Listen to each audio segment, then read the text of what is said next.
याद कीजिए, पिछले साल जून में इजरायल ने ईरान के परमाणु केंद्रों और वैज्ञानिकों पर हमला कर जंग को भड़काया था। तेहरान के सैन्य अड्डों और रिहायशी इलाकों पर बमबारी की गई थी।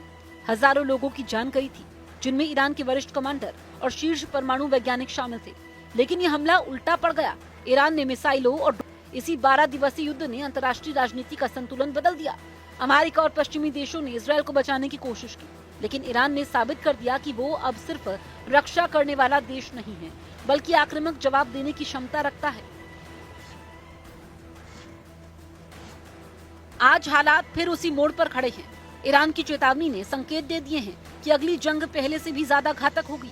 ये संघर्ष सिर्फ इजरायल तक सीमित नहीं रहेगा, बल्कि पूरे मध्य पूर्व में आग लगा सकता है। हिजबुल्लाह पहले ही उत्तरी मोर्चे पर इजरायल को व्यस्त कर चुका है। गाजा पट्टी में हमास लगातार हमले कर रहा है। अब ईरान की सीधी एंट्री ने तस्वीर को और खतरनाक बना दिया है। सवाल यह है कि अगर युद्ध छिड़ा तो क्या अमेरिका सीधे मैदान में उतरेगा?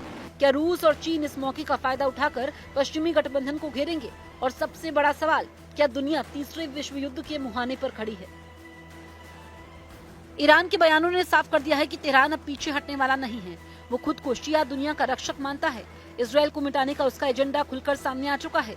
दूसरी ओर नेतन्याहू सरकार घरेलू राजनीति में कमजोर पड़ चुकी है। लगातार विरोध प्रदर्शनों और गाजा से लेकर उत्तरी सीमा तक जंग के दबाव ने इजरायल को थका दिया है। यही वजह है कि ईरान की धमकी ने इजरायली पीएम की नींद उड़ा दी है।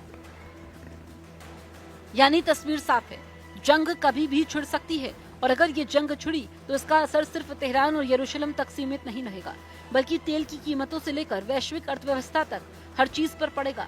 दुनिया के बड़े शहरों में आतंक का साया गहराएगा और न्यूयॉर्क, लंदन, पेरिस जैसे शहर भी इस युद्ध की आग से अछूते नहीं रहेंगे।